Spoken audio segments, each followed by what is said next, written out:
Hello and welcome to Insomniac Dose. You're welcome to comment your city and the time below. I always enjoy reading them. If you find these stories interesting, please consider subscribing. Let's start tonight's story.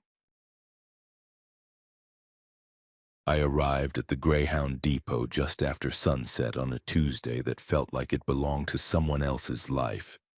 The building squatted on the eastern edge of Millbrook, a town that had been dying so slowly, nobody could pinpoint when it actually flatlined. Two routes still limped through after midnight, the 1247 to Harrisburg and the 215 from God knows where, and that was enough to justify keeping one warm body on site during the graveyard shift. That warm body was me now. Cash payment, no background check, no questions about the gap in my employment history. Those three factors mattered more than I wanted to admit, even to myself. There were things I wasn't running toward and things I very deliberately wasn't thinking about. The night shift at a forgotten transit hub seemed like the right place to let those things stay buried. Even the depot manager, a man named Vic, whose handshake felt like grabbing a leather glove full of cold coins, gave me a tour that lasted maybe 10 minutes. Waiting area. 40 plastic chairs bolted to linoleum that had probably been installed when Carter was president. Maintenance bay. Tools that looked older than me. The smell of oil and something sweetly rotten I couldn't identify. Platform. Concrete slab under flickering sodium lights, stretching into darkness where the fence line dissolved into scrub woods. And finally, the dispatch office. A glorified closet with a desk, a radio, a coffee maker crusted with ancient grounds, and a logbook that opened with a crackling sound, like breaking old bones. "You're here to make sure the buses come and go on time," Vic said, and the way he said on time made it sound like a threat. "Log arrivals, log departures, answer the radio if dispatch calls, lock up at 6. He was already backing toward the door. "Any questions?" I had dozens, but the set of his shoulders told me he wouldn't answer them. After he left, the silence settled over everything like dust. I found the first rule list within 5 minutes. It was laminated, corporate, taped to the wall beside the radio with yellowed Scotch tape. The header read, "Overnight operational protocol, platform lights remain on at all times during operational hours. All buses docking at designated times are to be logged immediately. Maintain radio contact with central dispatch. Passengers requiring assistance should be directed to wait in the designated seating area. Report any maintenance issues to the day shift supervisor." Standard stuff. Vague enough to be useless. Be specific enough to blame you if something went wrong. But when I opened the desk drawer looking for a working pen, I found the second list. This one was handwritten on the back of an old routing schedule, folded into a tight square and shoved under a manual for a radio model that wasn't even in the office anymore. The paper was stained, grease in one corner, something darker and flaking near the bottom edge. The handwriting was cramped and urgent, like someone writing during an earthquake. "Real rules. Nights only turn off all platform lights between 1 and 3 a.m. No exceptions. Do not log buses that arrive early. Do not acknowledge them. If the radio calls you by name before you've identified yourself, don't answer. Unplug it." The waiting area clock runs slowly. Add 7 minutes to all official times. Either if you see someone in the maintenance bay, stay in the office. They're not supposed to be there. Never trust what the logbook says happened. Only trust what you wrote yourself. I read it twice, then 3 times. The lists contradicted each other immediately, fundamentally. Lights on versus lights off. Log all buses versus ignore early arrivals. Trust the equipment versus suspect everything. I sat at the desk and stared at both lists, trying to find some logical explanation. Maybe the handwritten one was outdated, some paranoid former employee's neurotic system rendered obsolete by new corporate protocols. Maybe it was a joke, hazing the new hire. The fluorescent light above me stuttered, and in that half-second of darkness I felt the temperature drop 5 degrees. When the light steadied, I made my decision. I'd follow the official rules, the laminated ones, the ones that came from management, not from some anonymous night shift ghost. I folded the handwritten list and shoved it back in the drawer. Outside, beyond the windows, the platform lights burned steady and bright, pushing back the darkness. I checked my watch. 9:47 p.m. I checked the waiting area clock visible through the office doorway. 9:40 p.m. I checked the clock on the computer, which had just blinked to life with a sound like something drowning. 9:54 p.m. 3 clocks. 3 different times. I told myself it didn't matter. Old building, electrical issues, nobody had bothered to synchronize anything in years. Perfectly normal. But I couldn't shake the feeling that I was standing at a crossroads where the roads didn't quite line up, in where each path led to a slightly different destination that only looked the same from a distance. The radio crackled with static. I reached for it, then stopped. Something about the quality of that static, the way it rose and fell like breathing, made me think of the handwritten list, still folded in the drawer. If the radio calls you by name before you've identified yourself, don't answer. The static continued, no voice emerged. I pulled my hand back. Outside, the first bus of the night turned off the county road and into the depot approach, its headlights cutting through the dark like something searching. I opened the logbook to record its arrival. The page was already filled with entries written in handwriting that looked disturbingly similar to mine, documenting events that hadn't happened yet. 12:47 a.m. Bus 4471 arrived on time. And no passengers departed. 12:51 a.m., 2:15 a.m. Bus 8823 arrived. 3 passengers disembarked. Departed 2:20 a.m., 3:33 a.m. Incident. See maintenance report. My hand was shaking as I turned the page, trying to find a blank section. The bus pulled up to the platform with a hydraulic hiss. The driver never looked toward the office. No passengers got off. No passengers got on. 4 minutes later, it pulled away. I wrote nothing in the logbook. I was afraid to find out if my handwriting would match the entries that had already been made. The night had a texture I couldn't name. Something between waiting and forgetting. Like standing in a room you just left but couldn't remember entering. I sat at the dispatch desk and tried to focus on the rhythms of the job. The hum of the vending machine in the waiting area, or the tick of the mismatched clocks, the occasional groan of the building settling into itself. At 11:23, according to my watch, though the wall clock insisted it was 11:16, the radio crackled to life. Night dispatch, this is Central.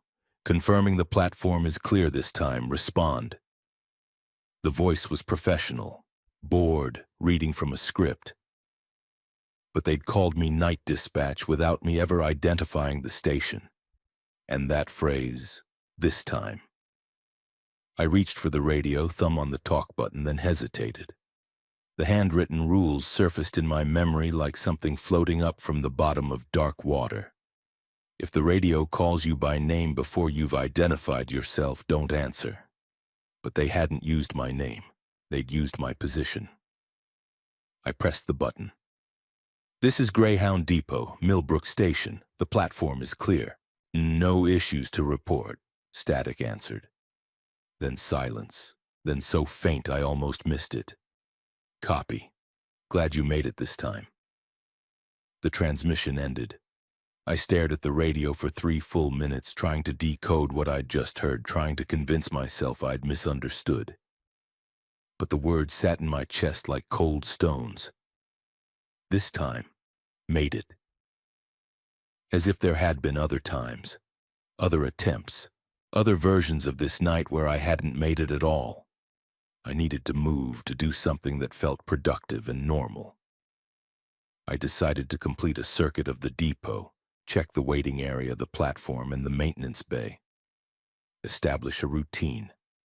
Prove to myself that this was just a job, just a building, just a night like any other. The waiting area felt wrong the moment I stepped into it.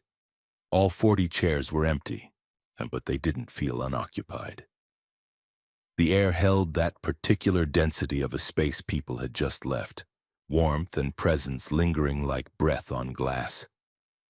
A newspaper sat on one of the chairs, folded to the crossword puzzle. Several clues had been filled in with a blue pen. I hadn't seen anyone enter. The bus that had come through earlier had been empty. I picked up the newspaper. The date was tomorrow. My hands went numb. I dropped it and backed toward the office, watching the waiting area like it might shift when I blinked, rearrange itself into something that made sense. The clock on the wall showed 11:51. My watch showed 11:47. The difference had grown. Back in the office, I tried to ground myself in something concrete, the logbook, physical records, things that had definitely happened, written down in sequence. And I opened it to the current page, the one with entries in handwriting that looked like mine, describing events that hadn't occurred yet. I forced myself to read each line carefully. 11:15 p.m. Shift started. All systems are normal. But I'd started at 9:30. I'd been here for over 2 hours. 11:47 p.m. Checked waiting area. Found evidence of recent occupancy. Newspaper dated November 14th. Today was November 13th. And I had just checked the waiting area at 11:47 just now, seconds ago. My throat closed. The entry continued. 12:03 a.m. Second employee arrived. Disputed shift assignment. C note. I checked my watch. 11:52 p.m. I had 11 minutes until someone else showed up to dispute something I didn't understand. I should have left. I should have walked out, gotten in my car, driven until Millbrook was a dot in the rearview mirror. But I needed this job. I needed the cash and the anonymity and the lack of questions. And more than that, some part of me needed to know what happened at 12:03. I spent those 11 minutes searching the office for anything that might explain the logbook, the clocks, the entries written in my handwriting describing my own actions. In the bottom drawer, beneath a stack of old routing schedules, I found a folder labeled Incident Reports, Archive. The most recent was dated 8 months ago. Employee name, Marcus Teague Incident. Date March 7th. Description, employee reported experiencing temporal disorientation and duplicate shift assignment.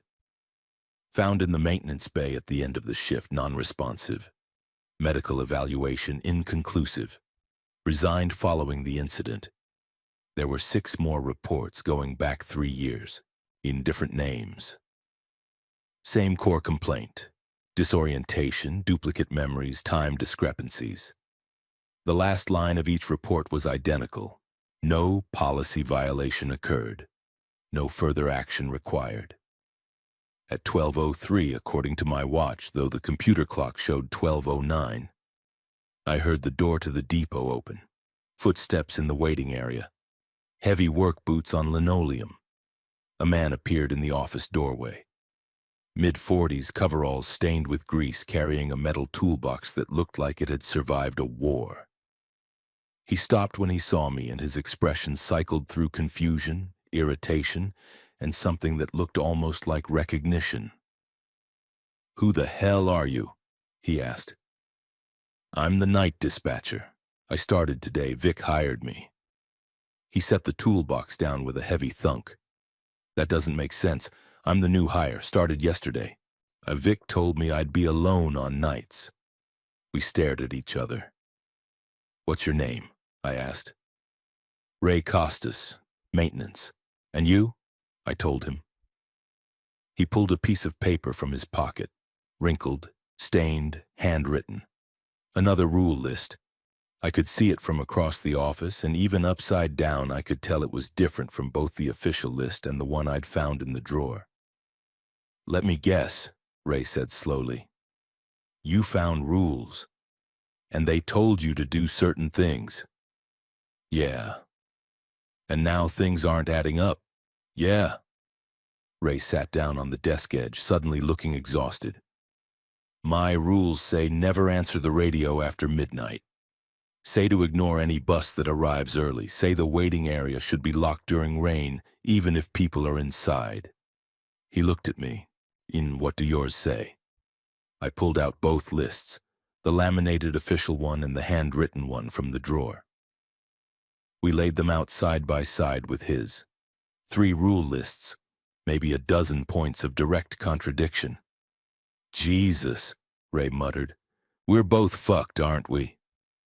Outside, the platform lights flickered in a pattern that felt almost deliberate. The radio crackled. My watch showed 12:17. The computer clock showed 12:29. The waiting area clock visible through the doorway showed 12:08.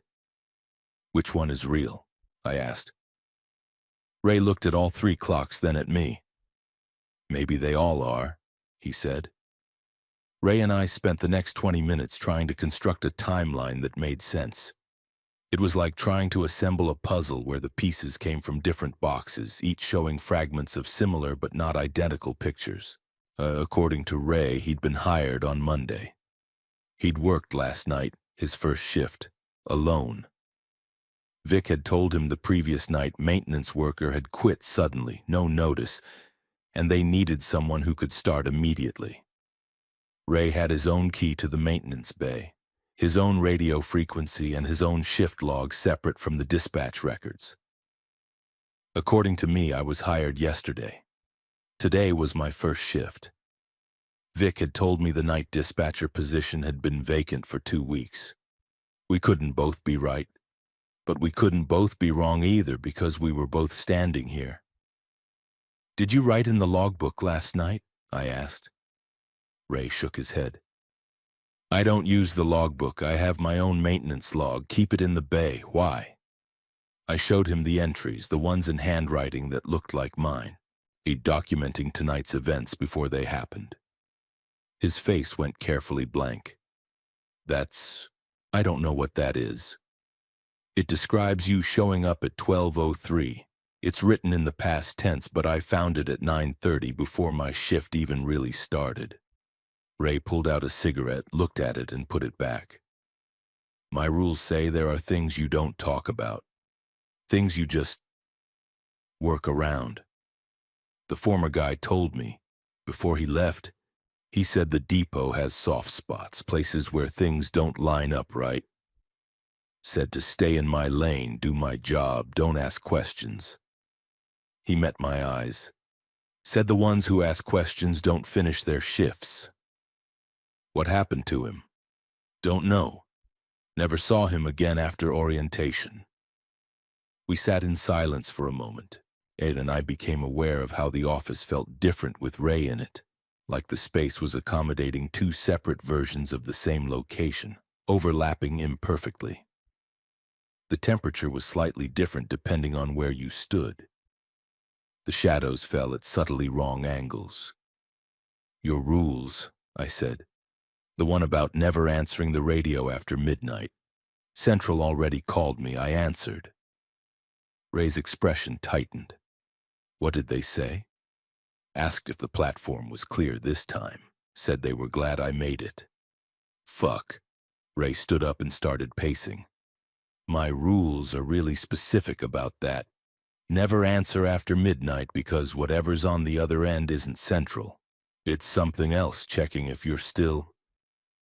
He trailed off. Still what? Still you. Still here. Still real, I think. He pulled out his rule list again. He pointed to a line I hadn't seen clearly before. Says here that the radios can communicate across shifts, past and future ones. Things get confused. Things that happen tomorrow might call you today. Things that happened yesterday might answer. I thought about the logbook, the entries written before the events occurred. These shifts, you think they're happening simultaneously? Multiple versions all overlapping? I think this depot exists in more than one time at once. I think something happened here, something that broke how time works in this building.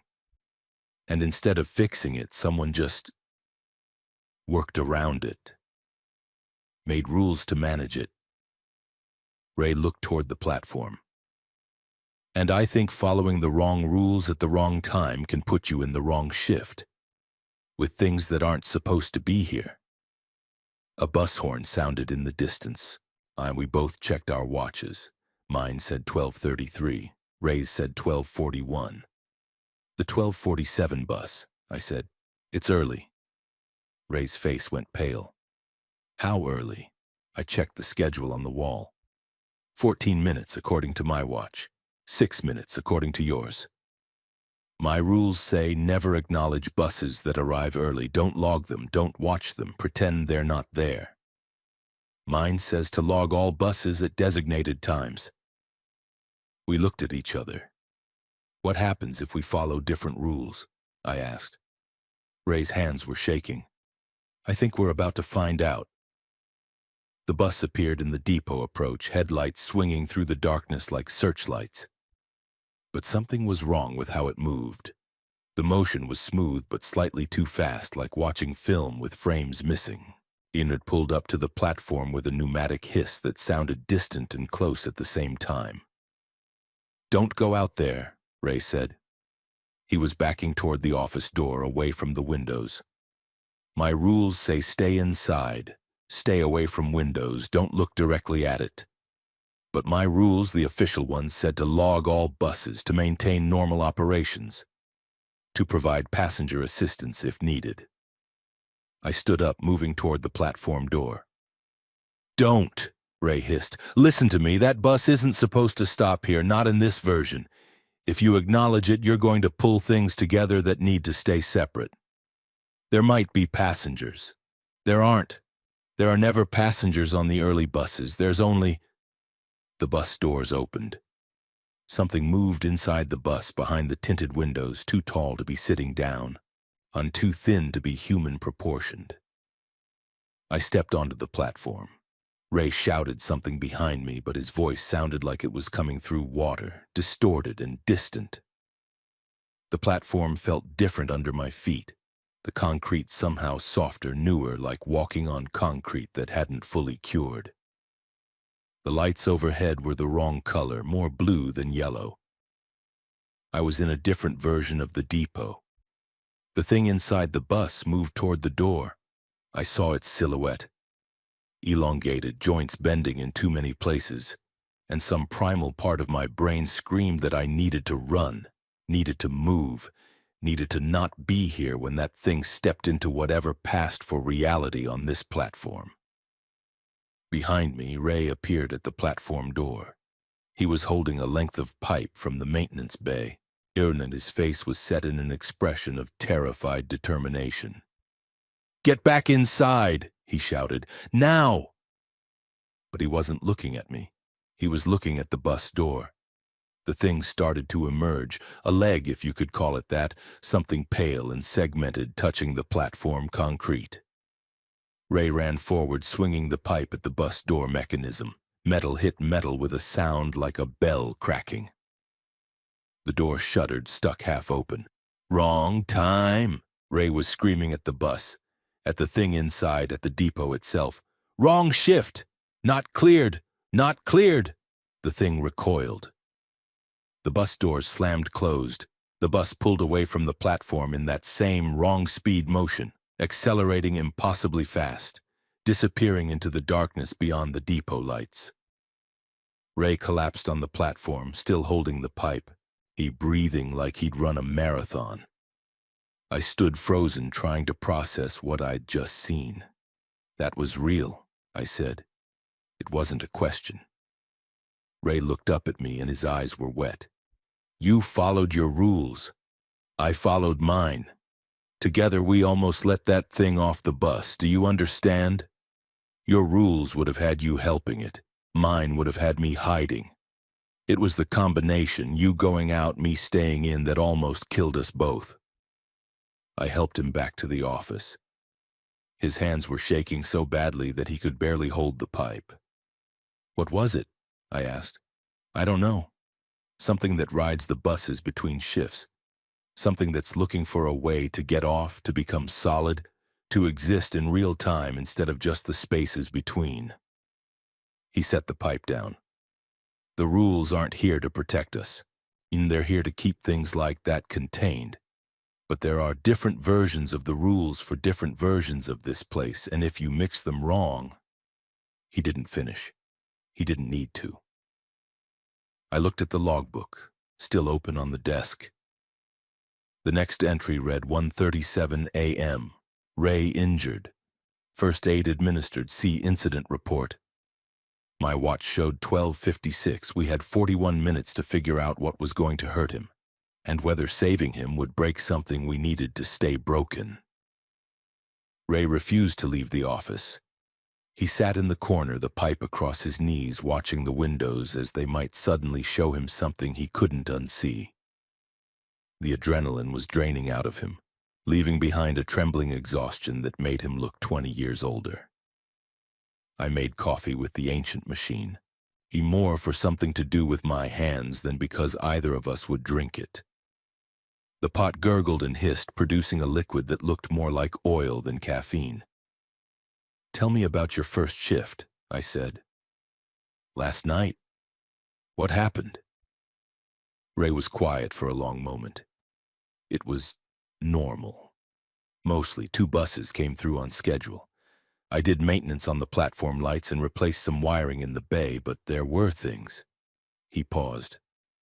I heard voices in the waiting area when it was empty. Found tools moved around in the bay when I knew I'd left them somewhere else. And the clocks. He gestured vaguely. Same as tonight, never matching.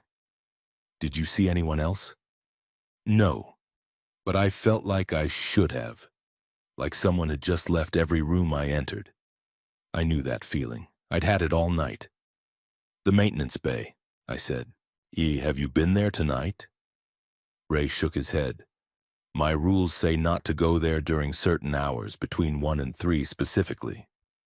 The handwritten rules I found say if I see someone in the maintenance bay, I should stay in the office, that they're not supposed to be there. Then we're both supposed to avoid it. Different reasons, same result." Ray set down his coffee cup without drinking. "What if the rules are all describing the same things, just from different angles? Different shifts, different versions, but all trying to manage the same wrong things?" Before I could answer, the lights flickered, not the brief stutter of bad wiring, a deliberate pattern, off, on, off, on, off, like a signal. Ray was on his feet immediately, gripping the pipe. "That's not normal," he said. "None of this is normal." "No, Ian, I mean that's not an electrical failure, that's communication." The lights flickered again. Same pattern. I went to the window overlooking the platform. The sodium lights there were steady, unchanged. But the lights in the waiting area, visible through the interior window, were doing their own pattern, different timing, different rhythm. "There are 2 signals," I said. Ray joined me at the window. "Jesus, it's like 2 people trying to talk at once." The platform lights spelled out something I almost recognized. Not words, but a cadence, a familiar spacing. And the waiting area lights answered in their own rhythm, overlapping, interfering. Then both went dark. In the sudden blackness, I heard it. Footsteps in the maintenance bay, heavy boots on concrete, methodical, coming closer. Ray's rules said the bay should be empty now. My rules said anyone in there wasn't supposed to exist. Both of us stood frozen, trying to decide which rules to follow. The footsteps stopped just outside the door to the bay, the door that connected to the office through a short corridor. A knock, 3 precise raps, professional and polite. "Hello?" A voice muffled through the door. "Is someone there? I need help." Ray grabbed my arm, squeezed hard enough to hurt. "Don't answer. Someone might actually need help. No one real is in there. Not at this hour, not in this shift. The knock came again. Please, I'm injured. The bus. Something happened with the bus. I can't find the exit. I looked at the logbook. The entry was still there. 1:37 a.m. Ray injured. My watch showed 1:24. Ray, I said slowly, what if that's you? His grip on my arm loosened. What? What if that's a version of you from a different timeline, injured by something that hasn't happened to you yet, or already happened, depending on how we're looking at it? Ray's face was ashen. If I open that door, your rules say the maintenance bay should be empty, but you're hearing someone in there. If you follow your rules, you abandon yourself. If I don't follow them, I might let something else in. Something pretending to be me. The voice came again, and this time there was an edge of desperation. I know you're there. I can hear you talking. Please, I'm bleeding. I need... The light surged back on, blindingly bright. The voice cut off mid-sentence. Ray was shaking. We need to know what's in there. Your rules... Fuck the rules. He moved toward the bay door. If that's me, if I'm actually hurt in there, and I can't just leave myself to die. He opened the door before I could stop him. The corridor was empty, but there was blood on the floor. Fresh, still wet, leading from the bay into the corridor, stopping at the door we'd just opened, like someone had crawled this far and then vanished. Ray stepped into the corridor, following the blood trail. I grabbed the flashlight from the desk and followed. The maintenance bay was a cathedral of shadows, high ceiling, exposed beams, equipment hulking in corners like sleeping animals. The blood trail led to the center of the space, then stopped. Nobody. No source, just blood pooling on concrete. This isn't right, Ray whispered. This hasn't happened yet. Or it's already happened and we're just catching up. He knelt beside the blood, not touching it. This is real. Fresh. I'm not even starting to dry. I checked my watch. 1:31. 6 minutes until the logbook said Ray would be injured. We need to leave, I said. Now, get back to the office, lock the doors, ride this out. But Ray wasn't listening.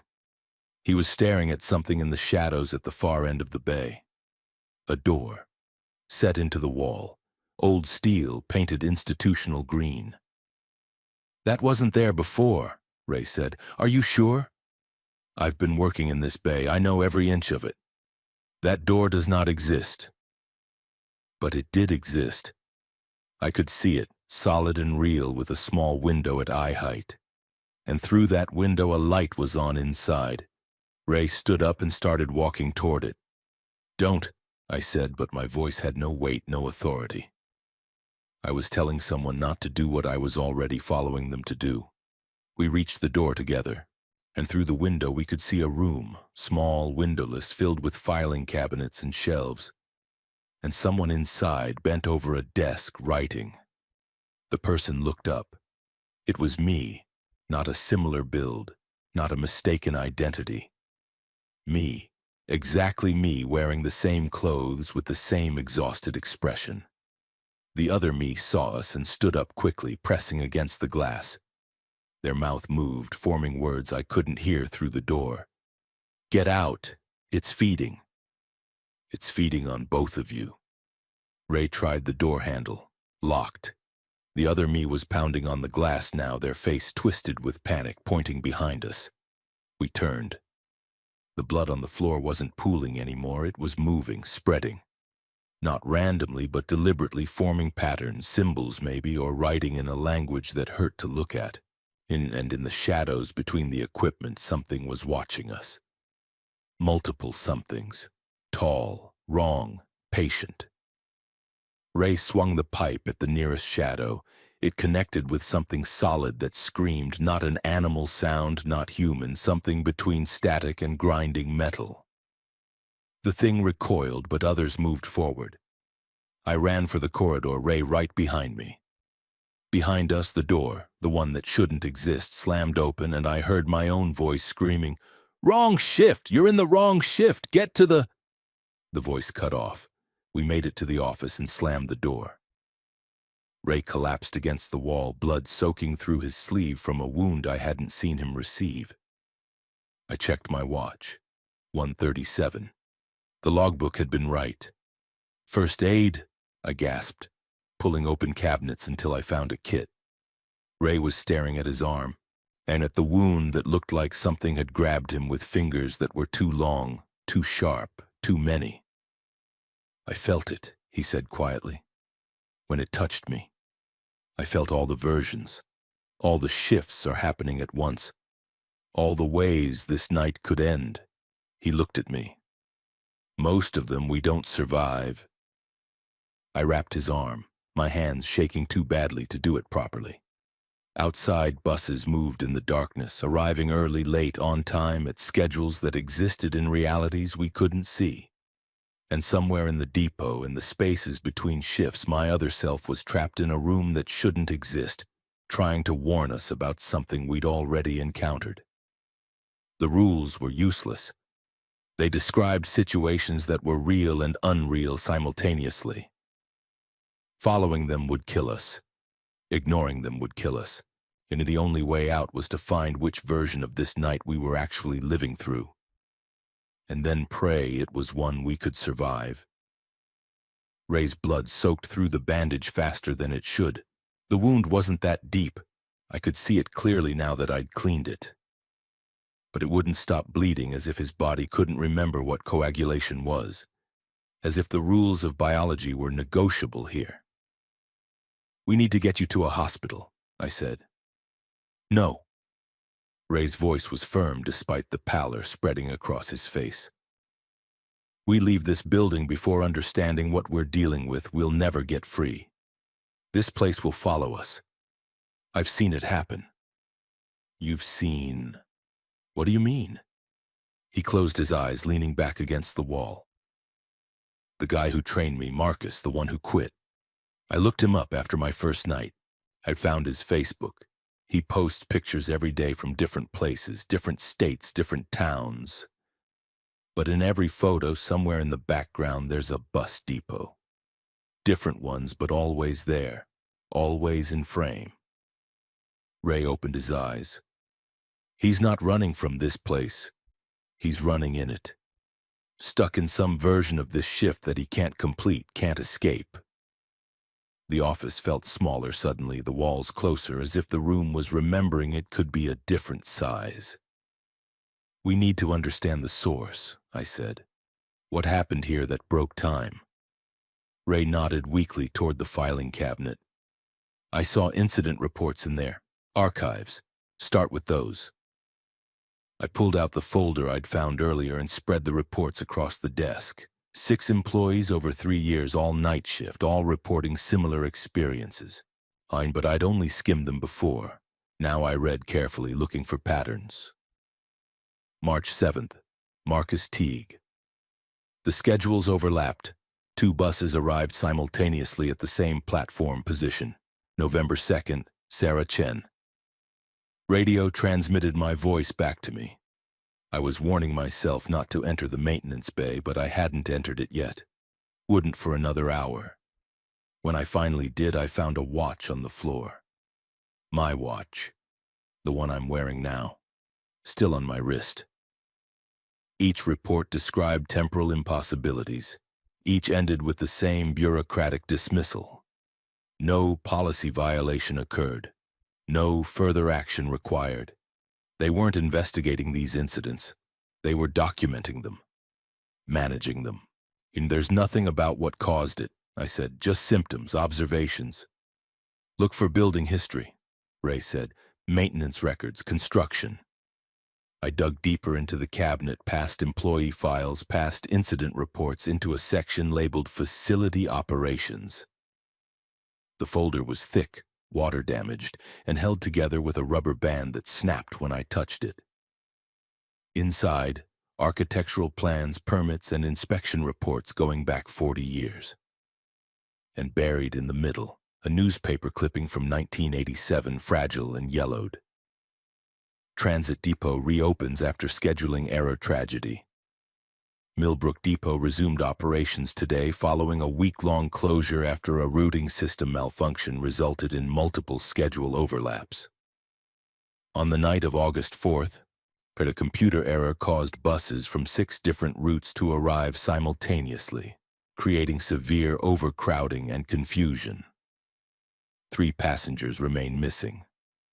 County officials maintain that the disappearances are unrelated to the technical failure, citing evidence that the individuals left the depot area voluntarily. The facility has been fully inspected and upgraded with new dispatch equipment. This was an unfortunate technical glitch, stated Regional Transit Director Vernon Hayes. All safety protocols have been reviewed and enhanced. The traveling public can be assured of the depot's complete safety.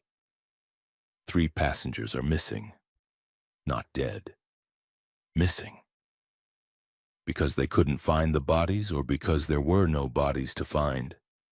August 4th, 1987, I read aloud.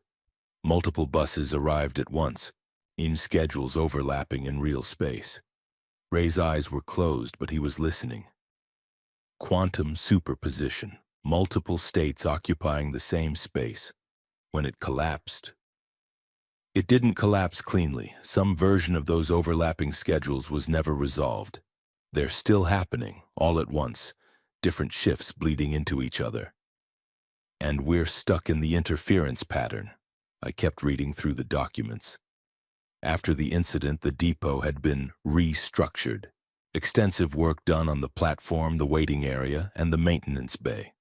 No details about what that restructuring entailed, just invoices, permits, and cryptic technical language. But one memo caught my eye, dated August 1987, from a company called Temporal Remediation Solutions, installation complete. Multiple timeline buffers established. Recommend ongoing monitoring via rule-based protocols to manage coherence drift. Staff should be rotated frequently to prevent pattern lock. Under no circumstances should employees from different shift phases interact directly. They hadn't fixed the depot. They'd quarantined it, built something around the broken timelines to keep them from spreading, to manage the overlaps, to prevent the temporal instability from reaching critical mass. The rules weren't safety protocols. They were containment procedures. And Ray and I had been interacting directly, violating the one absolute prohibition for hours. "We're the problem," I said quietly. "You and me both here, following different rules from different shifts. We're causing the timelines to merge. The things we're seeing, the creatures, the voices, are the impossible events. That's what happens when contradictory realities try to exist simultaneously." Ray opened his eyes. "Then one of us needs to leave. Or one of us was never really here." We stared at each other. "Check the employee roster," Ray said. "See who's actually supposed to be working tonight." I pulled up the schedule on the computer, an ancient system that took 3 minutes to boot, displaying information in neon green text on a black screen. Night shift, November 13th. Dispatcher, vacant maintenance, Raymond Costas. My position was listed as vacant. "I'm not supposed to be here," I said. The words felt hollow. "Or I'm not," Ray countered. "That roster could be from my timeline or yours. We don't know which version we're reading." He was right. Every piece of evidence we found was suspect, potentially from a different iteration of this night. My watch buzzed. An alarm I'd forgotten to set. 2:15 a.m., the second bus of the night. The 2:15 from somewhere unknown, scheduled to arrive exactly now. I looked through the window toward the platform. The bus was already there, idling, doors open. I hadn't heard it arrive. Ray pulled himself to his feet, unsteady but determined. "The rules all say things about this bus, different things." I pulled out the lists. Official rules. All buses docking at designated times are to be logged immediately. Handwritten rules. Do not log buses that arrive early. Ray's rules. Buses arriving on time should be documented but never approached. It's on time, I said. All our watches show different times, but in at least one timeline. This is exactly 2:15. So we log it? I don't know. Through the window I could see inside the bus. 3 passengers sat in separate rows, completely still, facing forward. As I watched, one of them turned to look directly at the office. At me. It was the other me, the one I'd seen trapped in the room that shouldn't exist. They pressed their face against the bus window, mouth moving, forming words I couldn't hear but somehow understood. Don't get on. The second passenger turned. It was Ray, eyes wide with terror, shaking his head violently. The third passenger turned. It was Vic, the manager who'd hired me, except his face was wrong. Too smooth, too symmetrical, like a photograph of Vic rather than an actual person. All 3 were screaming silently inside the bus. That's not a bus, Ray said, and that's a collection bin. And I understood. The depot wasn't just managing overlapping timelines. It was harvesting the redundancies. When 2 versions of the same person existed in the same shift, the system collected the excess, stored them in the between spaces, and used them to fuel the temporal buffer. The rules weren't protecting us from the broken timelines. They were making sure we didn't realize we were the ones being fed to it. The bus sat idling on the platform, patient as a predator. Through its windows, 3 versions of people I knew, or was I supposed to know, screamed without sound. The hydraulic hiss of the open door sounded like breathing. Ray was gripping the edge of the desk, his injured arm leaving bloody fingerprints on the laminate. We can't interact with it, either of us. Any acknowledgement might trigger collection. But what if we're supposed to interact with it? What if that's how we stop this? Or what if that's how we join them? The computer screen flickered and new text appeared. Not from anything I'd typed, but as if the system was answering me directly. Timeline coherence. Critical redundancy resolution required multiple entities sharing singular designation collection protocol. Active. It thinks we're redundant, I said. Both of us. Multiple versions in one space. Ray laughed, a sharp, bitter sound. We are redundant. I'm working a maintenance shift. You're working a dispatch shift. But there's only supposed to be one night worker. The system's trying to figure out which of us is real. Maybe we both are. Then we're both getting collected. Outside, the bus engine revved. Not loud. A subtle increase in idle, like it was preparing to leave. With or without new passengers. A sound from the waiting area spun me around. The door from the platform had opened and a small figure stood silhouetted against the sodium lights. A child, maybe 7 or 8 years old, wearing pajamas with cartoon characters on them, clutching a stuffed rabbit that had seen better days. They stood just inside the door, looking around the waiting area with the particular confusion of someone who'd gone to sleep in one place and woken up in another. Hello? The voice was small, frightened. Where's my mom? Ray and I exchanged glances. Stay here, I said, moving toward the waiting area. The rules. A child needs help. I don't care what the rules say. I stepped into the waiting area, and the temperature dropped 20 degrees. And the child watched me approach, eyes too wide, too dark, reflecting light that wasn't there. Sweetie, where did you come from? I kept my voice gentle, non-threatening. The bus. I fell asleep, and when I woke up, everyone was gone. The child hugged the rabbit tighter. This isn't my stop. I want my mom. I knelt down, making myself smaller, less intimidating. What's your name? Emma. Behind me, I heard Ray's voice, sharp with warning. Check the rules, now. I pulled out the handwritten list and scanned it quickly. Line 7, which I hadn't read carefully before. No passengers are ever alone. If you see someone alone claiming to have come from a bus, they came from somewhere else. My blood went cold. "Emma," I said slowly, "what's your rabbit's name?" The child's head tilted at an angle that was almost right, almost natural. "EY. Just curious. Don't have a name. Don't need one." The voice was still childlike, but the cadence was wrong, too measured, too careful. "Are you going to help me?" I stood up, backing toward the office. "Yes, just wait here while I call someone." "Don't go." The child took a step forward. "Please. I'm scared to be alone." Another step. The shadows around Emma didn't match the overhead lights. They fell at wrong angles, pooled darker than they should. "I'm really hungry," Emma said. "Haven't eaten in so long, since the schedules broke, since we got stuck here." "We?" Emma's smile was too wide. "All of us. Everyone who came that night, when all the buses arrived together. We've been here the whole time, waiting. So hungry." The child's form flickered, solid, then translucent, then solid again, behind the small figure. And others were materializing in the waiting area. Men, women, children, all wearing clothes from different eras, all standing too still, all watching me with eyes that reflected impossible light. 3 of them. The number from the newspaper article. Except now there were dozens.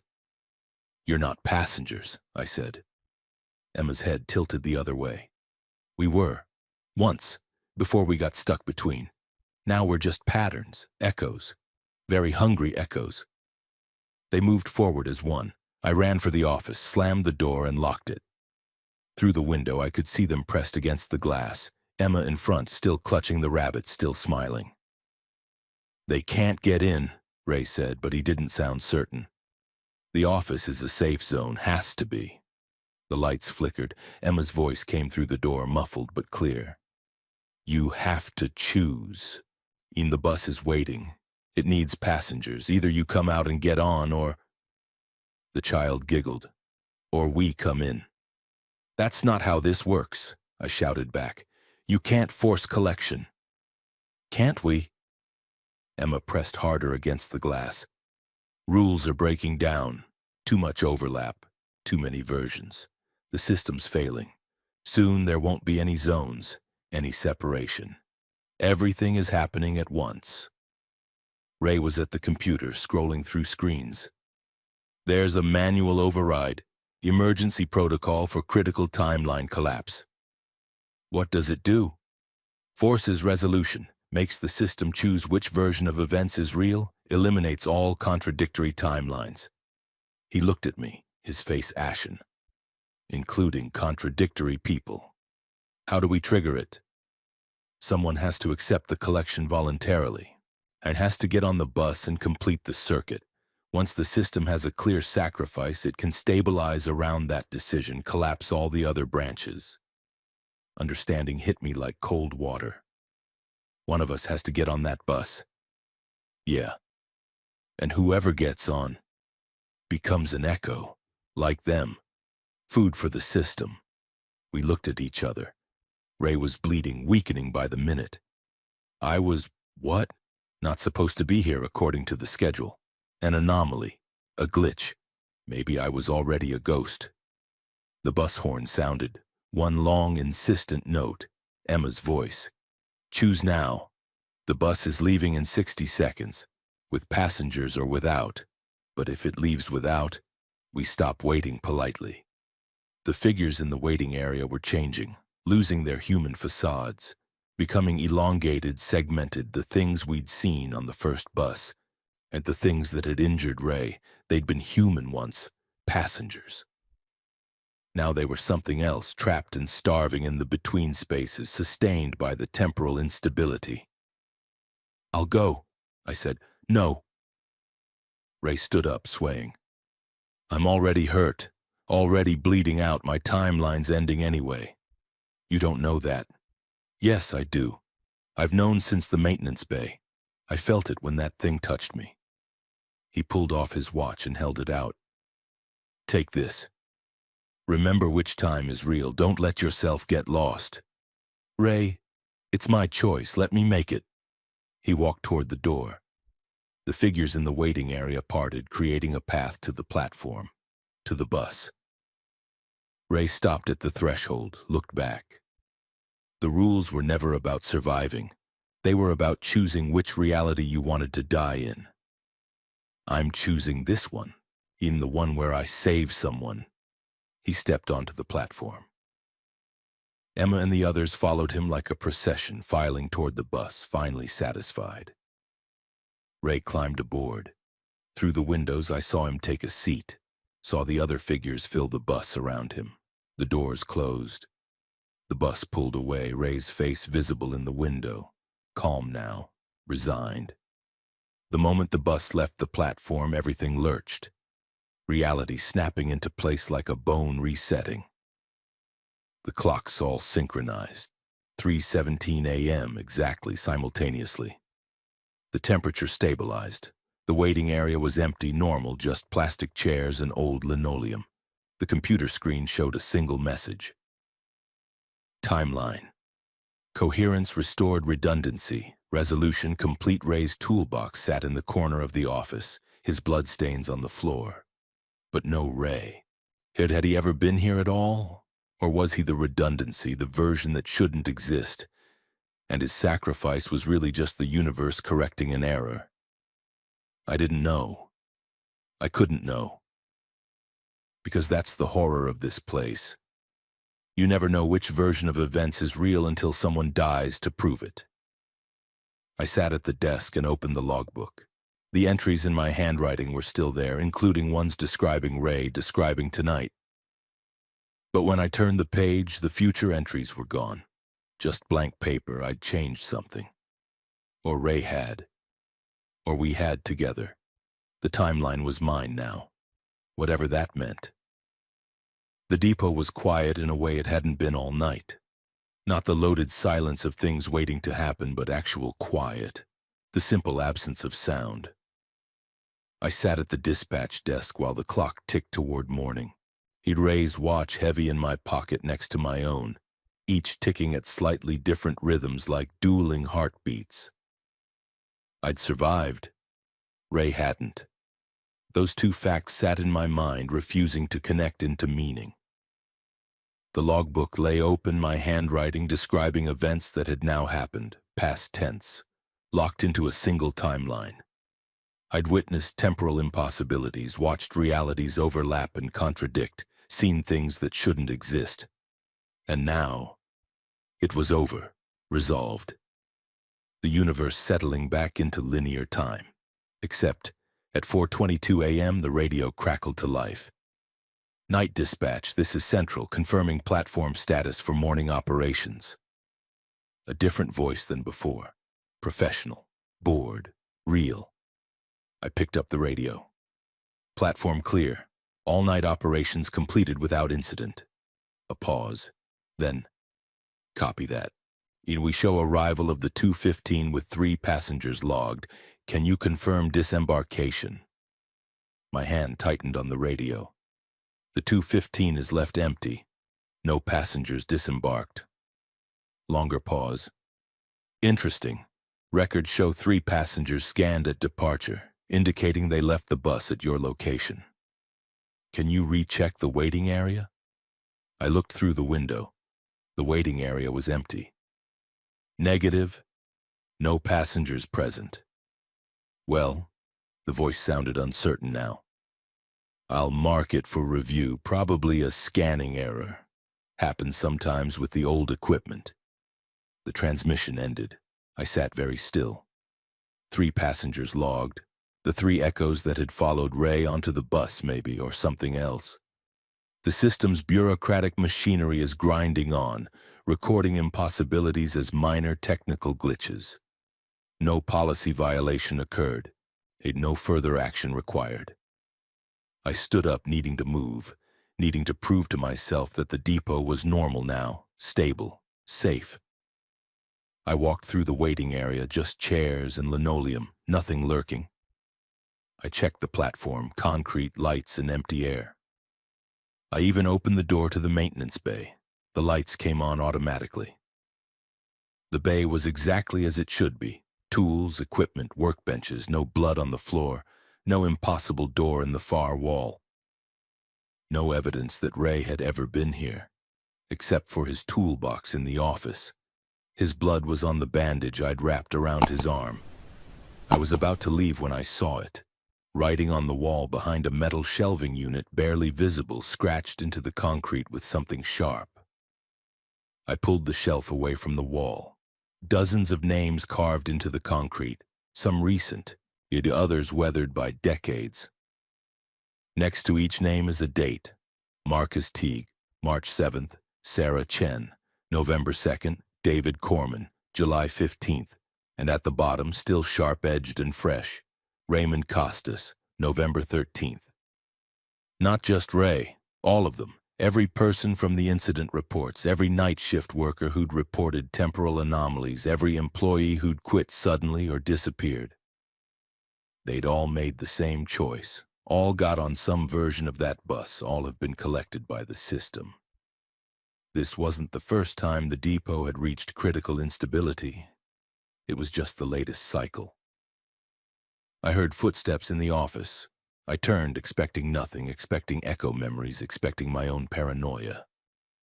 A woman stood in the doorway, mid-30s, professional clothes, clipboard in hand, our corporate ID badge that read Regional Operations, Temporal Remediation Solutions.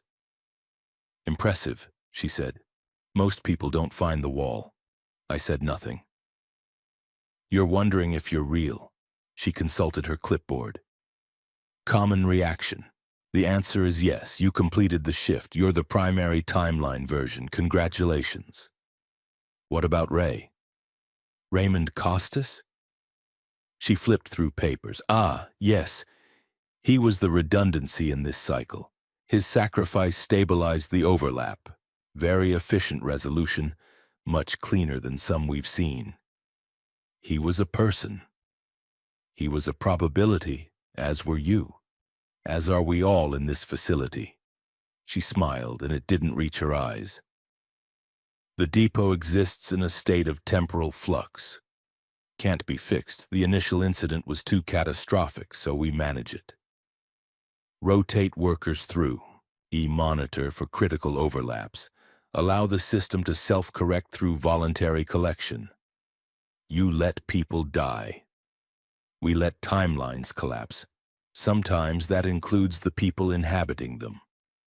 She made a note on her clipboard. You'll be reassigned. Day shift at a normal facility. Full-time benefits, no timeline complications. Standard procedure for successful stabilization. You've earned it. And if I talk about this, her smile widened. To whom? You experience temporal anomalies in an unstable facility. Classic symptoms of carbon monoxide exposure, stress psychosis, and exhaustion. Very sad. We'll get you the help you need. She set a document on the desk. Transfer papers already filled out, just waiting for my signature. Think about it. Day shift, normal life. You can forget this ever happened. Most people do, if given time. She turned to leave, paused at the door. Oh, and the watch. The one in your pocket that isn't yours. I'll need that back. Company property. Ray gave it to me. Raymond Costas was never officially here. No employment record, therefore no personal property to distribute. She held out her hand. I could fight. I could refuse. I could try to hold on to this one physical proof that Ray had existed, had mattered, had made a choice that saved me. But I already knew how this ended. I pulled out Ray's watch and placed it in her palm. She nodded, satisfied, and left. I stood alone in the office as dawn leaked through the windows, gray and cold. The transfer papers sat on the desk, promising escape, promising normalcy, promising that I could leave this behind.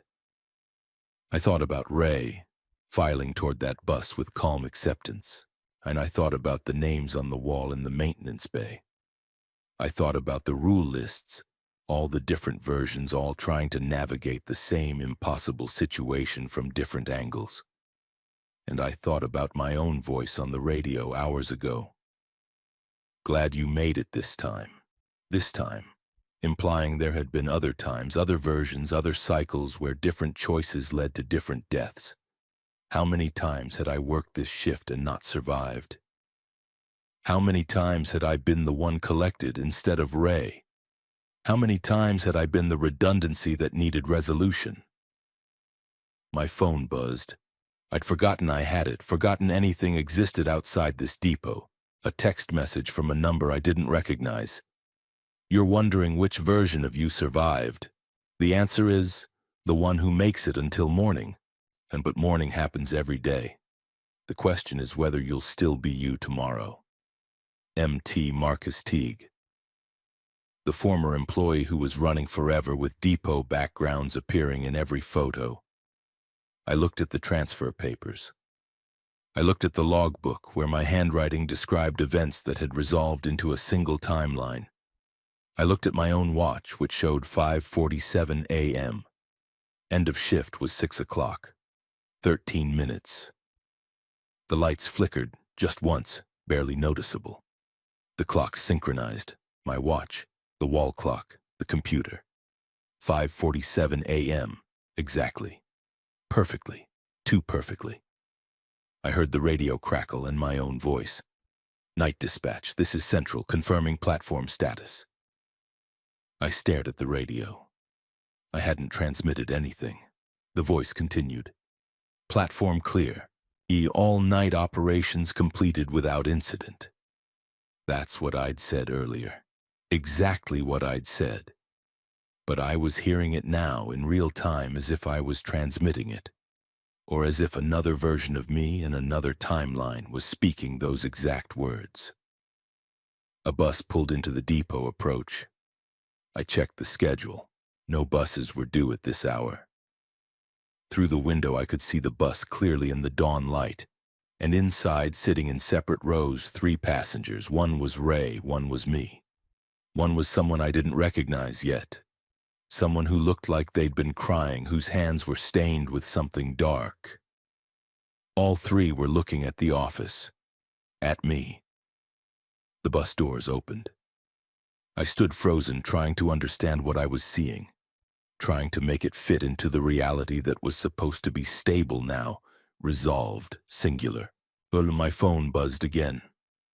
The system doesn't eliminate redundancies, it collects them. You're not free, you're stored, waiting for the next cycle, the next overlap, the next time it needs to be fed. Welcome to the between space. The office door opened. I turned. Ray stood there, alive, uninjured, holding his toolbox. Hey, he said. You must be the new dispatcher. I'm maintenance, night shift. He looked confused, though I thought I was supposed to be alone here. And I understood. It wasn't over. It would never be over. Ray's sacrifice hadn't ended the cycle. It had restarted it. And now I was here again, or still, or always had been.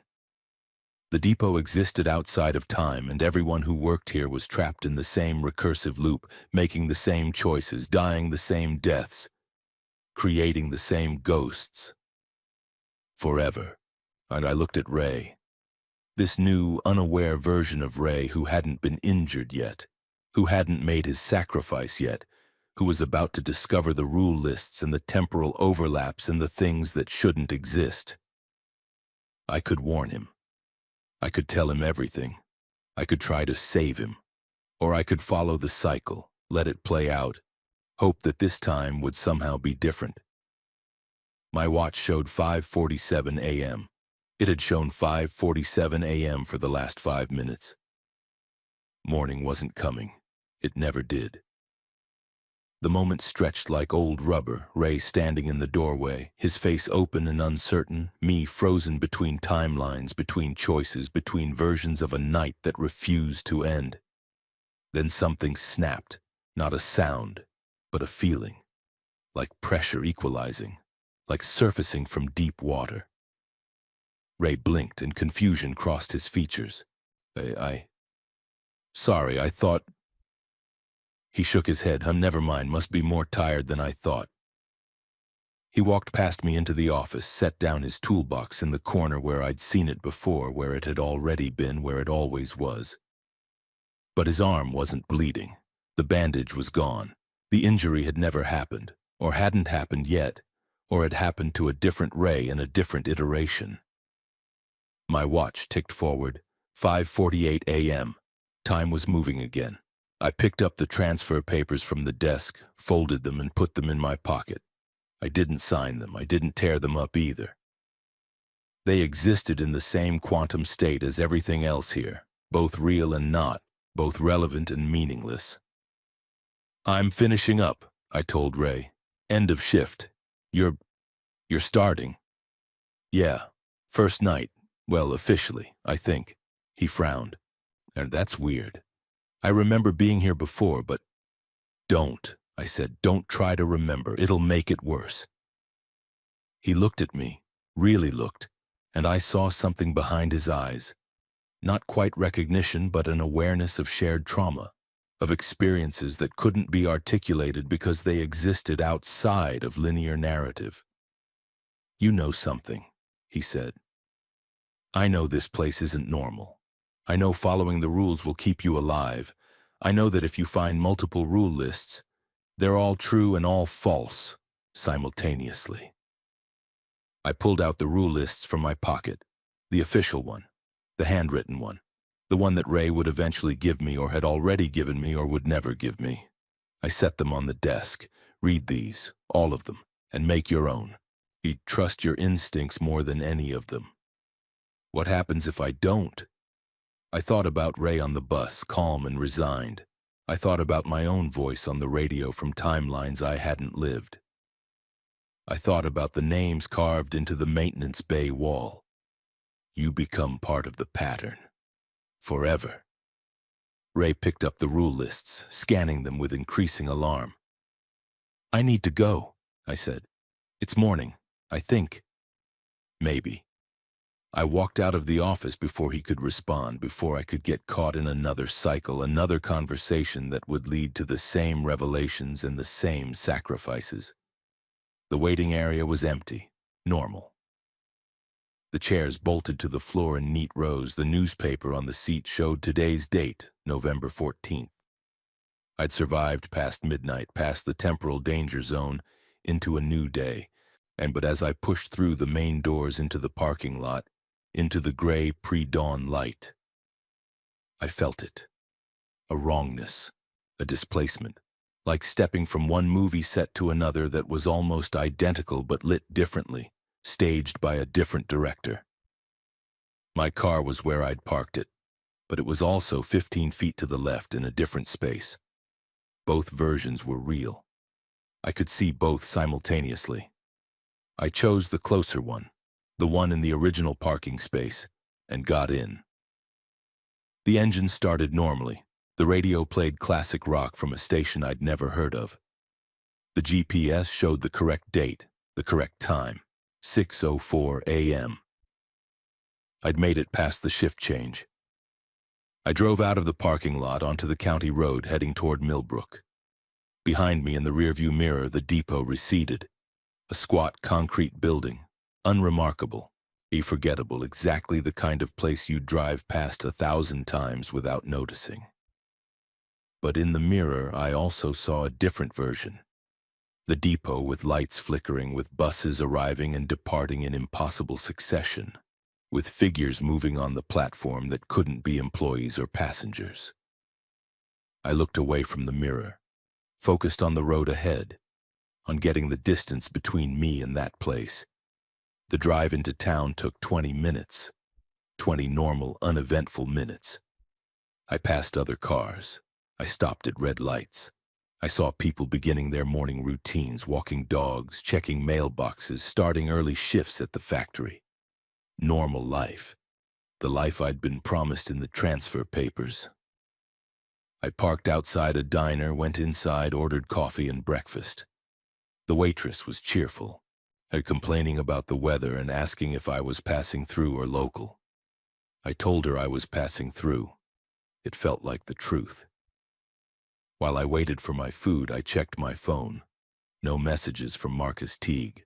No missed calls time-stamped during hours I didn't remember. Just normal notifications, email spam, news alerts, a reminder about a dentist appointment I'd forgotten I'd made. Evidence of a life that existed outside the depot, outside the temporal loops, outside the horror. My food arrived. I ate mechanically, not tasting anything, trying to convince myself that I was free, but I couldn't shake the feeling that something was wrong. Not danger wrong, not imminent threat wrong, just displaced. Like I was sitting slightly to the left of where I was supposed to be, experiencing a reality that was almost correct but not quite. And I pulled out my wallet to pay and found something I didn't remember putting there. A business card. Plain white, no logo, just a phone number and a single line of text. When you remember what you forgot, call this number. TRS, Temporal Remediation Solutions. The company that managed the depot, that allowed people to die to maintain the containment, that treated human lives as probabilistic redundancies. I should have thrown the card away. Instead, I put it back in my wallet. After breakfast, I drove to the address listed on the transfer papers. A normal transit facility on the outskirts of a different town, 60 miles from Millbrook. Day shift operations, bright lights, security cameras, and employees in reflective vests maintaining schedules that actually made sense. I met with a supervisor who knew nothing about temporal anomalies, rule lists, or sacrifices. She showed me the break room, the dispatch procedures, and the employee handbook. Everything was documented, organized, and mundane. "You start Monday," she said. "Looking forward to having you on the team."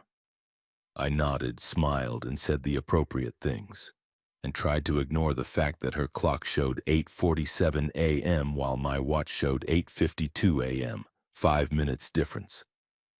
The same discrepancy I'd noticed at the depot. 3 weeks passed.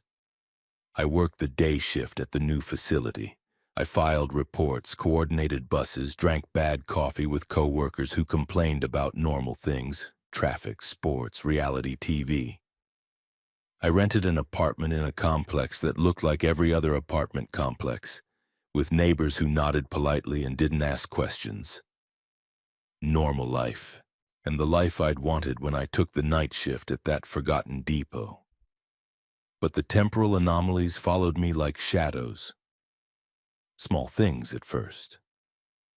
A news report about an event I distinctly remembered happening yesterday, but the broadcast said it occurred 2 days ago.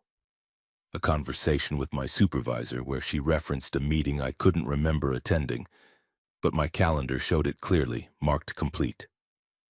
Gaps, inconsistencies, moments where the timeline didn't quite line up. I told myself it was stress, memory problems, the lingering psychological impact of my night at the depot. I didn't call the number on the business card. Then on December 4th, I received my first paycheck from the new job. The name on the check was wrong, not drastically wrong, not a completely different person, just variant. And where my name should have read Jason Chen, it said Jason C. Teague. Teague, Marcus Teague, the former employee who'd carved his name on the maintenance bay wall. Who sent me cryptic messages? Who was trapped in a timeline loop, running forever through depots that appeared in every photograph? I stared at the check for 20 minutes. Then I called the payroll department. "Oh, I'm so sorry," the clerk said. "Computer glitch. We've been having issues with the new system. I'll issue a corrected check right away." "Can you confirm your full legal name?" I told her. "That's what I have in the system," she said, confused. "I don't know how the error occurred." "Very strange." She issued a new check. The name was correct, but the account number was wrong, off by 2 digits, enough that depositing it would have sent my money to someone else's account, and someone whose initials were MT. I didn't deposit either check. That night I pulled out the business card and called the number. It rang 3 times, then connected. No greeting, no identification, just a voice. You're experiencing integration drift. What does that mean? It means the timeline you're occupying isn't fully stable. You're slipping between versions of yourself. Sometimes you're Jason Chen. Sometimes you're Jason Teague. Sometimes you're nobody, just a pattern of probability waiting to collapse. A pause. It happens to survivors sometimes. The depot doesn't like letting go. How do I fix it? You don't. You manage it. You make choices. Every choice you make collapses a wave function, eliminates alternative versions, and anchors you in a specific timeline.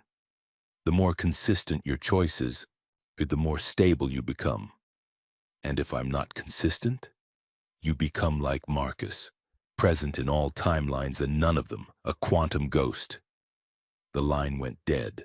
I sat in my apartment surrounded by evidence of a normal life, furniture I'd bought, pictures I'd hung, routines I'd established, and tried to figure out which choices mattered, which decisions would anchor me. But every option seemed equally valid and equally meaningless. I could stay in this apartment or move to another. I could keep this job or find a new one. I could try to remember what happened at the depot or force myself to forget. All paths led somewhere. None of them felt more real than the others. On December 9th, I received a package, no return address, just my name, spelled correctly this time, and my apartment number. Inside, a handwritten list, and the same kind of list I'd found at the depot. The same cramped, urgent handwriting, the same stains. But the rules were different. Integration maintenance. Post-depot. Never trust dates written by others. Only trust your own memory of the sequence. When clocks disagree, choose the time that feels wrong. That's the version trying to stay alive. If someone calls you by a name that isn't yours, answer to it anyway. They're seeing a different version. Don't contradict.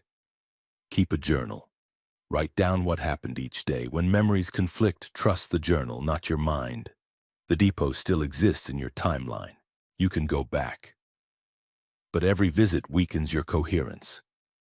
If you see yourself in a reflection and they don't match your movements, don't look away. That version needs acknowledgement to survive. You're not crazy. You're just real in more than one way. I read the list 3 times, then I burned it. Not because I didn't believe it, because I did completely, and that terrified me more than any temporal anomaly. If I followed these rules, I was accepting that my reality was fractured, unstable, and multiple. I was accepting that I might be Jason Chen or Jason Teague or some superposition of both.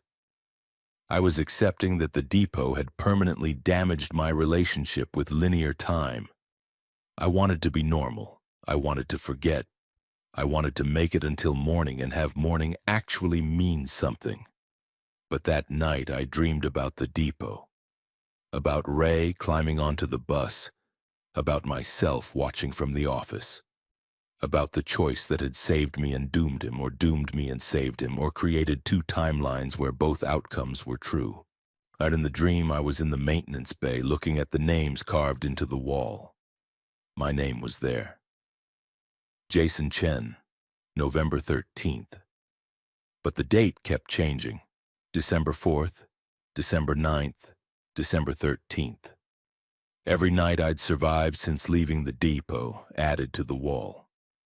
As if I hadn't left at all. As if I'd been collected like everyone else, and this normal life was just a story I was telling myself while riding that eternal bus into the between spaces. I woke up at 3:17 a.m., the exact time the depot had stabilized after Ray's sacrifice. My apartment was dark, quiet, and normal. But through my bedroom window I could see a bus stop across the street. A stop that hadn't been there when I'd moved in. A stop that shouldn't exist because no bus routes run through this neighborhood. As I watched, a bus pulled up. Its number display was blank, and the doors opened. Nobody got on. Nobody got off. But I felt it waiting, felt it recognizing me, felt it remembering that I was supposed to be somewhere else, some time else, some version else. The doors stayed open for exactly 60 seconds, then closed. The bus pulled away. I checked my watch. 3:17 a.m. I checked my phone. 3:17 a.m. I checked the alarm clock. 3:17 a.m. All synchronized, all perfect, all wrong. I got out of bed, walked to my desk, and pulled out paper and pen. And I wrote new rules. Not the ones I'd been given, not the ones that had saved or doomed Ray, not the ones sent to me in the package. My own rules, for surviving a life where time was optional and reality was negotiable. Jason's rules, version 1. Except that you're not sure which version of you survived. Maybe all of them, maybe none. The depot is real, and what happened there was real. Don't let anyone convince you otherwise. Ray made a choice. Honor it by living deliberately, not accidentally. When timelines diverge, choose the one where you're still yourself, whoever that is. Don't go back to the depot, but don't forget it either. It's part of you now. Every person you meet might be experiencing a different version of today. Be kind. They're all struggling with their own timeline. Morning comes eventually, but you have to decide what morning means. I folded the paper, put it in my wallet next to the business card I hadn't thrown away, and I made a decision. I would stay in this timeline, this job, this apartment, this version of myself, not because it was more real than any other version, but because it was the one where I'd chosen to write rules instead of following them, and where I'd acknowledged the horror instead of forgetting it. Where I'd become the person who survived not by sacrificing others, but by accepting that survival was provisional, temporary, always contingent on the next choice. The bus stop was still there in the morning, still shouldn't exist, still waiting. But I didn't get on. I walked past it to my car, drove to work, and started another day. And if I saw myself reflected in windows, wearing slightly different clothes, making slightly different choices, I nodded to those versions and kept moving. Because that's how you survive the depot. Not by escaping it, but by acknowledging that some places never really let you go. They just teach you to carry the horror with you, to feed it with your choices, to become something that exists in the spaces between what was and what might have been. And to call that existence, however fractured, however uncertain, a life. Morning comes, again and again and again. You just have to decide which morning is yours, and hope that the choice you make is the one that keeps you real enough to make the next one. End.